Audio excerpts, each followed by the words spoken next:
नमस्कार दोस्तों, मैं दीपक वर्मा।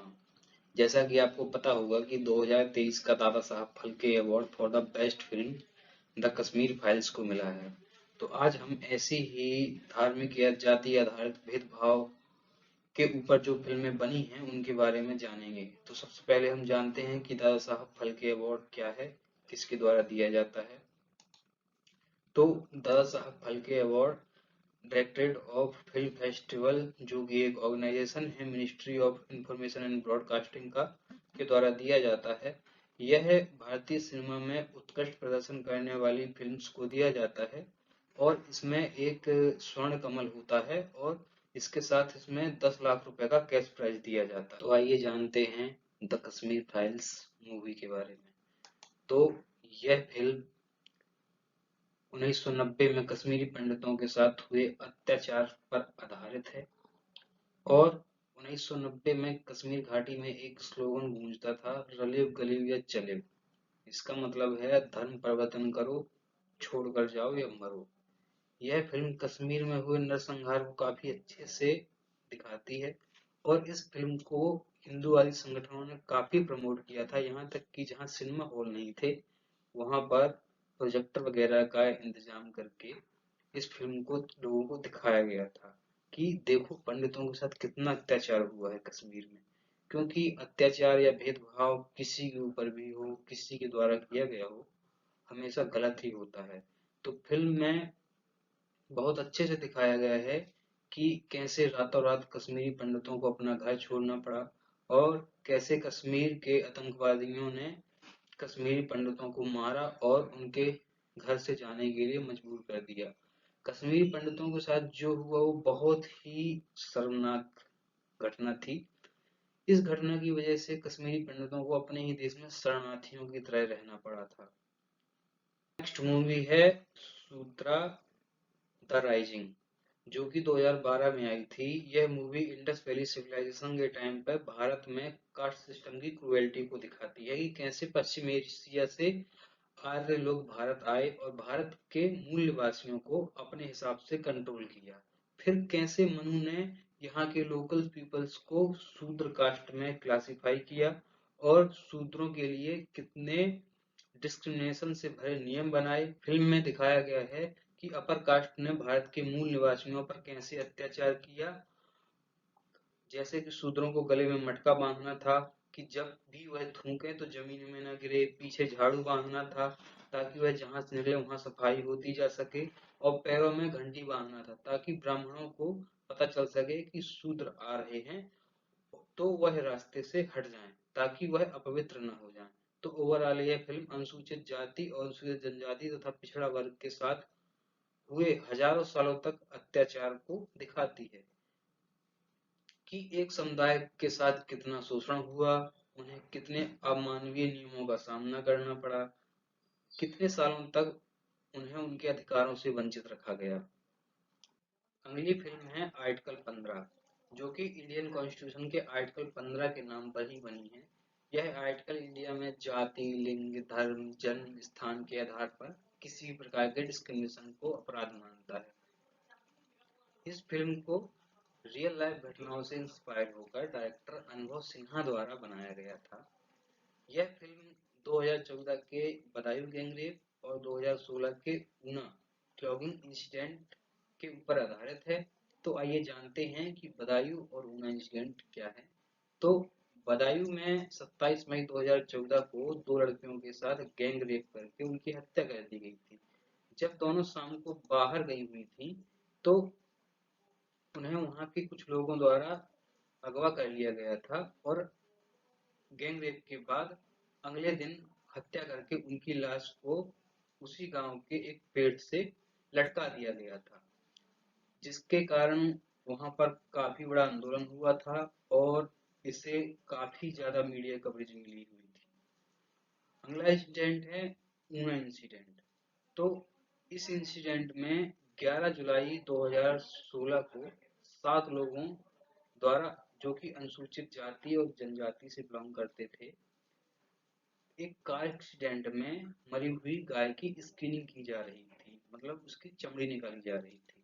तो कुछ गौरक्षक संगठन वहां पे पहुंचे और उन्हें लगा कि इन्होंने गाय की हत्या करके उसकी चमड़ी निकाल रहे हैं। तो उन्होंने उन 7 लोगों को अपनी कार से बांधकर मारपीट की, यहाँ तक कि चाकू और आयरन रॉड से भी उनके साथ मारपीट की, और उन्हें इसके बाद ऊना ले जाकर पब्लिकली उनके साथ मारपीट की, जिसका वीडियो सोशल मीडिया पे वायरल होने के बाद उन लोगों को उन गौरक्षक समुदाय के लोगों से छुड़ाया गया। तो ये दोनों इंसिडेंट हैं जिनसे इंस्पायर होकर आर्टिकल 15 मूवी बनी थी। यह फिल्म आर्टिकल 15 जाति बेस्ड डिस्क्रिमिनेशन को दिखाती है। इस फिल्म को हमारे देश में काफी प्रशंसा भी मिली थी और कई जगह इसका विरोध भी हुआ था, क्योंकि यह फिल्म कास्ट सिस्टम को आईना दिखा रही थी। यहाँ हम देख सकते हैं कि आर्टिकल 15 मूवी को कुछ अवार्ड मिले हैं, जिनमें से एक best film fair award for the best critics film का भी है, लेकिन इसको ऐसा कोई खास अवार्ड नहीं मिला जो इसे मिलना चाहिए था। अगली मूवी है पथुन पथम निटंडू। इसकी IMDb रेटिंग 6.9 है। यह फिल्म 2022 में रिलीज हुई थी। यह एक मलयालम लैंग्वेज की मूवी है जो कि जातिगत ब्रेस्ट टैक्स पर आधारित है।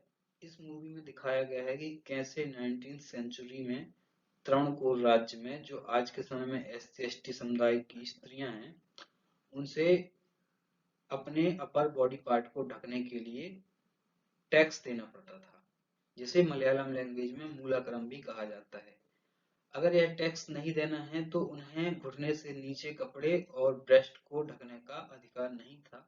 इस कुप्रथा के खिलाफ उसी राज्य की एक लड़की जिसका नाम नांगेली और उसी राज्य के एक सोशल रिफॉर्मर अरट्टपूजा वेलायुधा पणिकर, ये इनका नाम था, ने काफी संघर्ष किया, लेकिन अंत में नांगेली को ब्राह्मणों के द्वारा ब्रेस्ट टैक्स भरने के लिए काफी टॉर्चर किया गया, जिससे तंग आकर नांगेली ने अपने ब्रेस्ट को ही काट दिया था कि जब यही रहेंगे तो टैक्स क्या लोगे तुम। तो इस घटना से एक्सेसिव ब्लीडिंग के कारण नांगेली की मौत हो गई और कोई बड़ा आंदोलन न हो सके राज्य में, इसलिए ब्राह्मणों ने नांगेली की लाश को वहीं उसी के घर में जला दिया, जिससे दुखी होकर उसके साथी ने भी उसी चिता में कूदकर अपनी जान दे दी थी। और अरट्टपूजा वेलायुधा पणिकर को ब्राह्मणों ने रात में, जब वो एक बोट जर्नी से अपने घर जा रहे थे या किसी दूसरी यात्रा में जा रहे थे, तो षड्यंत्र करके, प्लानिंग करके उनकी हत्या कर दी थी। तो ओवरऑल यह जो मूवी है लोअर कास्ट के साथ हुई क्रुएल्टी को काफी अच्छी तरह से दिखाती है कि उस समय वहां की स्त्रियां जो थी लोअर कास्ट की, उन्हें किस शर्मिंदगी से गुजरना पड़ रहा होगा। और अगली फिल्म भी नांगेली की कहानी पर ही बेस्ड है। ये एक शॉर्ट फिल्म है जो 2018 में रिलीज हुई थी, जिसका नाम भी ब्रेस्ट टैक्स था। तो लास्ट में यह कहना चाहूंगा कि अच्छी बात है अगर किसी वर्ग विशेष के ऊपर हुए अत्याचार पर बनी मूवीज द कश्मीर फाइल को सरकार ने, हिंदूवादी संगठनों ने इतना महत्व दिया और प्रमोट किया। सरकार ने भारत का Dada Saheb Phalke best film award भी दिया। लेकिन जो मैंने दूसरी मूवी डिस्कस की है, उनमें एक बहुत बड़े समुदाय के ऊपर हजारों सालों से हो रहे अत्याचार और डिस्क्रिमिनेशन को दिखाया गया है। सभी मूवीज ने ठीक ठाक बॉक्स ऑफिस कलेक्शन भी किया है और इनकी एक्टिंग और स्टोरी भी काफी रियलिस्टिक थी।